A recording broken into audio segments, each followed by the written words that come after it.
So hello friends, welcome to পিওডাবল academy. So friends, তোমাদের জন্য একটা গুরুত্বপূর্ণ আপডেট নিয়ে এসেছি ওয়েস্ট বেঙ্গল স্কুল সার্ভিস কমিশনের গ্রুপ সি অ্যান্ড গ্রুপ ডির। তো আজকের ভিডিওটা অত্যন্ত গুরুত্বপূর্ণ তোমাদের জন্য, তাই সম্পূর্ণ ভিডিওটি দেখবে। আর ভিডিওর শেষে তোমরা অবশ্যই তোমাদের কাট অফ বা তোমাদের মার্কস বলে যাবে group C and group D কত এসেছে। তো বন্ধুরা, শুরু করবো আজকের ভিডিওটা। আর অবশ্যই শুরু করার আগে বলে রাখবো, ভিডিওটিকে লাইক করে নাও, চ্যানেলটিকে অবশ্যই সাবস্ক্রাইব করে নাও। তো চলো ভিডিও শুরু করবো, আর অবশ্যই টেলিগ্রাম চ্যানেলে যুক্ত হয়ে নাও। তো চলো। তো কমিশন সূত্রে যেটা জানা গিয়েছে, ওয়েস্ট বেঙ্গল স্কুল সার্ভিস কমিশনের গ্রুপ সি অ্যান্ড গ্রুপ ডির তোমাদের স্কোর কার্ড প্রদান করা হবে। অর্থাৎ গ্রুপ সি অ্যান্ড গ্রুপ ডির ক্ষেত্রে স্কোর কার্ড প্রদান করা হবে। আর স্বাভাবিক ক্ষেত্রেই অনেকেই জানো না স্কোর কার্ড জিনিসটা কি। তো বন্ধুরা, স্কোর কার্ড হলো, তোমরা যেহেতু ওএমআর শিটে শুধুমাত্র পরীক্ষা দিয়েছো, অর্থাৎ তোমরা শুধুমাত্র ওএমআর শিটে পরীক্ষা দিয়েছো, তাই তোমাদের স্কোর কার্ড মূলত তোমার লিখিত পরীক্ষার প্রাপ্ত নম্বরটি থাকবে। অর্থাৎ তুমি যে ওএমআর শিটে পরীক্ষাটি দিয়েছো সেটার প্রাপ্ত নাম্বারই থাকবে। আর তুমি কটা সঠিক করেছো, তুমি কটা সঠিক করনি, সব মিলিয়ে কয়টি ভুল হয়েছে, তোমার মোট নম্বর কত পেয়েছো, সেটা মূলত তোমাদের স্কোর কার্ডে থাকবে। অর্থাৎ তোমাদের স্কোর কার্ডে শুধুমাত্র তুমি কত পেয়েছো, তুমি কয়টি ভুল করেছো এবং কয়টি সঠিক করেছো, সেটা তোমার সেই স্কোর কোডের মধ্যে থাকবে। আর অনেকে ভাবছো যে স্কোর কোড আর রেজাল্টের মধ্যে পার্থক্য কী, অর্থাৎ স্কোর কার্ড এবং রেজাল্টের মধ্যে পার্থক্যটি কী। তো বন্ধুরা, স্কোর কোড আর রেজাল্টের মধ্যে পার্থক্যটি হচ্ছে, রেজাল্ট মূলত মেরিট লিস্ট, অর্থাৎ তোমাদের ইন্টারভিউ ও টাইপিং টেস্টের জন্য যে মেরিট লিস্টটি বেরোবে সেটা হচ্ছে রেজাল্টের মাধ্যমে বেরোবে। রেজাল্ট হচ্ছে চূড়ান্ত একটি তালিকা, অর্থাৎ এখানে তোমরা তোমাদের নম্বর নয়, সব প্রার্থীর নম্বরের তুলনায় করে একটি কাট অফ হবে। অর্থাৎ সব রেজাল্টের মাধ্যমে তোমাদের যতগুলি ক্যান্ডিডেট আছো, যতগুলি পরীক্ষা দিয়েছো, সব মিলিয়ে একটা চূড়ান্ত নম্বর থাকবে। আর ওই নম্বরে একটা কাট অফ তৈরি হবে, অর্থাৎ ওই নম্বরে একটা কাট অফ তৈরি হবে। সেই কাট অফেই তোমাদের চূড়ান্ত নাম্বার থাকবে এবং তোমরা ইন্টারভিউ বা টাইপিং টেস্ট এর জন্য তোমরা কোয়ালিফাই করতে পারবে। অর্থাৎ স্কোর কার্ডে শুধুমাত্র তোমাদের নাম্বার থাকবে, কতগুলি ঠিক করেছো কতগুলি ভুল করেছো সেটা থাকবে, এবং রেজাল্টে তোমাদের থাকবে হচ্ছে, ধরো তুমি কত তোমাদের জোনে কতজন পরীক্ষা দিয়েছে তার ভিত্তিতে একটা কাট অফ তৈরি হবে। সেই কাট অফের পরেই তোমরা পরবর্তী যে ধাপ ইন্টারভিউ বা টাইপিং টেস্টের জন্য কোয়ালিফাই করতে পারবে। তো আশা করি বুঝতে পেরেছো স্কোর কার্ড এবং স্কোর কার্ড এবং ফাইনাল রেজাল্টের পার্থক্যটি কী। তো এখন আলোচনা করবো তোমাদের অনেকেই তোমরা ওএমআর শিটে ভুল করেছো। কেননা আমি যেটা কমিশন তরফ থেকে শোনা যাচ্ছে যে 2 থেকে 3% ক্যান্ডিডেট তোমরা অনেকেই ওএমআর শিটে ভুল করেছো, তবে কিছু ভুল গ্রহণ করা এবং কিছু ভুল গ্রহণ করা যায়নি। অর্থাৎ কিছু ভুল তারা গ্রহণ করেছে এবং কিছু ভুল গ্রহণ করেনি। তো বন্ধুরা, কী কী ভুল গ্রহণ করেছে এবং কী কী ভুল গ্রহণ করেনি সেই বিষয়ে আজকে ভিডিওটা সম্পূর্ণ আমি আলোচনা করব, তাই সম্পূর্ণ ভিডিওটি দেখবে। আর অবশ্যই বন্ধুরা, ভিডিওটিকে লাইক করে নেবে আর চ্যানেলটিকে অবশ্যই সাবস্ক্রাইব করে নেবে।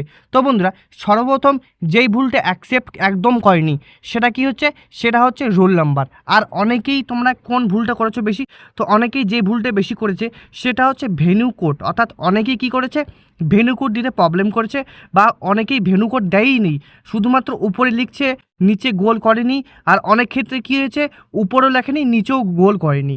অর্থাৎ শোনা যাচ্ছে অনেকে উপরেও লেখেনি এবং নিচে যে গোল করতে লাগে ভেন্যু কোডের ওখানে সেটাও করেনি। তো এটা হচ্ছে সবথেকে বড় প্রবলেম।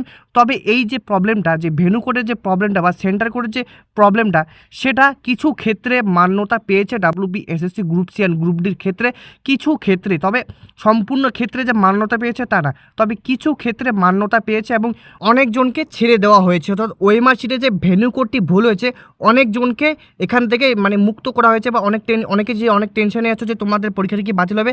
তো অনেকজনের পরীক্ষা বাতিল হয় নাই। তো কাদের কাদের পরীক্ষা বাতিল হয় নাই সেই বিষয়ে আলোচনা করব। এখানে আমি নাম ধরে বলছি না, তবে এখানে নাম এখনও পর্যন্ত তারা পাবলিশ করেনি যে এদের প্রবলেম ছিল। তো সর্বপ্রথম আলোচনা করবো আমি কি বিষয়টা নিয়ে হয়েছিল। তো হচ্ছে, যদি তোমরা রোল নাম্বার এবং বুকলেট সিরিজ 100% নির্ভুলভাবে গোল করে থাকো, অর্থাৎ তোমরা যদি তোমাদের রোল নাম্বার এবং বুকলেট সিরিজ 100% নির্ভুলভাবে গোল করে থাকো, তবে শুধুমাত্র সেন্টার কোড ভুলের জন্য অনেক সময় মানবিক বা প্রযুক্তিগত দিক থেকে খাতাটি বাতিল করা হয় না এবং মূল্যায়ন করা হয়। অর্থাৎ তোমাদের অনেকেই সেন্টার কোডটি ভুল করেছো বা সেন্টার কোড দেওনি, সেক্ষেত্রে যদি তোমাদের মূল্যায়ন করা হয় প্রযুক্তিগত দিক থেকে, যদি তারা বলে যে ভেন্যু কোড ছাড়াও নেবে, তাহলেই তোমরা একমাত্র পরীক্ষা সেন্টার বা পরীক্ষার মধ্যে তোমরা তোমাদের রেজাল্টটি পাবে। অতএব তোমাদের যদি রেজাল্ট বের না হয়, অর্থাৎ তোমাদের যদি রেজাল্ট বের না হয়, তাহলে কিন্তু ভেবে নিও তোমাদের পরীক্ষাটি বাতিল হয়েছে। এরপরে খাতা বাতিল হওয়ার ঝুঁকি, অর্থাৎ খাতা বাতিল হওয়ার ঝুঁকি, কঠোর নিয়ম, যেইগুলি নিয়ম কঠোর, তো সেটা নিয়ে আলোচনা করব।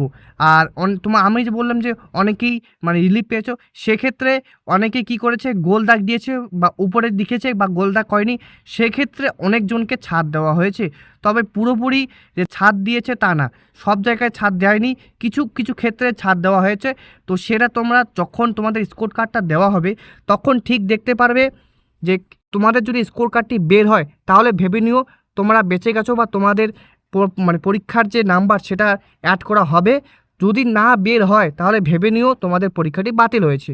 এরপরে ডাব্লিউবিএসএসসি বা অন্য অন্য রিক্রুটমেন্ট বোর্ডে স্পষ্ট উল্লেখ থাকে যে ওএমআর শিটের উপরের অংশ বা হেডার পার্ট যে কোনো বাধ্যতামূলক ম্যান্ডেটরি ভুল ফিল আপ করলে খাতা বাতিল বলে গণ্য হবে। অর্থাৎ ডাব্লিউবিএসএসসির মতো যে রিক্রুটমেন্টগুলো থাকে সেখানে স্পষ্ট উপরে লেখাই থাকে যে তোমাদের কোনো কিছু যদি তোমরা ভুল করো তাহলে অবশ্যই খাতাটি বাতিল হবে।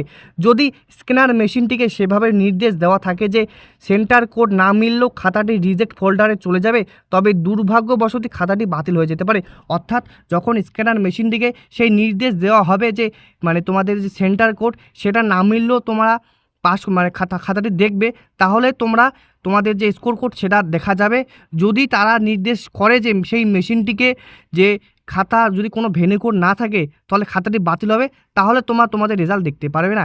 যেহেতু তোমরা অন্যান্য সব কিছু বিশেষ করে রোল নাম্বার এবং একদম ঠিক আছে, অর্থাৎ তোমাদের যে রোল নাম্বার এছাড়াও বুকলেট নাম্বার একদম ঠিক আছে, তাই খাতাটি চেক হওয়ার একটি যথেষ্ট বড় সুযোগ রয়েছে।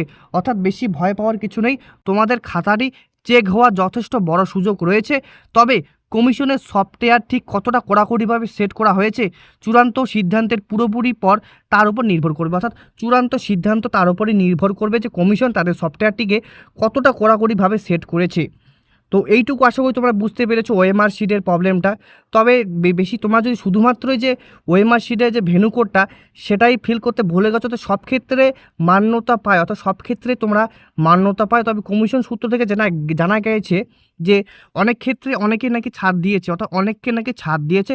তো সেই বিষয়ে এখনও পর্যন্ত স্পষ্ট বোঝা যাচ্ছে না, যতক্ষণ না স্কোর কোডটি প্রদান করে, যতক্ষণ না স্কোর কোডটি প্রদান করে ততক্ষণ অবধি সঠিক বোঝা যাচ্ছে না। আর রেজাল্ট রিলেটেড যে কথাটি, তো তোমাদের রেজাল্ট এই সপ্তাহের মধ্যেও দিতে পারে, আবার তোমাদের মে মাসের প্রথম সপ্তাহের মধ্যেও দিতে পারে। অর্থাৎ স্কোর কোডের পরেও দিতে পারে, নতুবা তোমাদের মে মাসের প্রথম সপ্তাহে বা দ্বিতীয় সপ্তাহের মধ্যে তোমাদের রেজাল্ট পাবলিশ করে দেবে। WBSSC group C and group D ওয়েবসাইটে তোমরা পেয়ে যাবে। অর্থাৎ মানে স্কুল সার্ভিস কমিশনে অর্থাৎ ডাব্লিউবিএসএসসি ওয়েবসাইটে তোমাদের রেজাল্টটি পেয়ে যাবে। আর অবশ্যই বন্ধুরা বলবো ভিডিওটিকে লাইক করে নিয়ে চ্যানেলটিকে সাবস্ক্রাইব করতে। আর যদি তোমাদের স্কোর কার্ডটি দিয়ে দেয় তো অবশ্যই আমাকে তোমরা জানাবে কমেন্টের মধ্যে যে তোমাদের মার্কস এসেছে, তোমরা কি ইন্টারভিউর জন্য প্রিপারেশন নেবে। এছাড়াও বিশেষ করে যারা গ্রুপ সি দিয়েছো তো অবশ্যই বন্ধুরা টাইপিং টেস্ট পুরো দমে করো। আর সেক্ষেত্রে আমার কাছে সেরকম ইকুইপমেন্ট না থাকায় আমি তোমাদের টাইপিং টেস্টের ভিডিও দিতে পারছি না, সেটার জন্য আমি ক্ষমা প্রার্থী।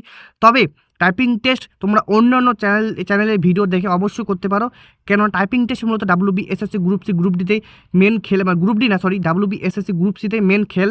তো অবশ্যই টাইপিং টেস্টের উপর জোর দাও, এছাড়া ইন্টারভিউয়ের উপরও জোর দাও। তো বন্ধুরা চলো আজকের ভিডিও এতটুকুই, নেক্সট কোনো ভিডিও তোমাদের সাথে আলোচনা হচ্ছে। আর অবশ্যই বন্ধুরা রিকোয়েস্ট করবো ভিডিওটিকে লাইক করে অবশ্যই চ্যানেলটিকে সাবস্ক্রাইব করবে। এছাড়াও টেলিগ্রাম চ্যানেলে যুক্ত হতে পারো, এছাড়া হোয়াটসঅ্যাপ গ্রুপের লিঙ্ক ডেসক্রিপশন বক্সে দেওয়া আছে, ওখান থেকে হোয়াটসঅ্যাপ গ্রুপে জয়েন নিয়ে নিতে পারো। তো বন্ধুরা আজকের জন্য টাটা।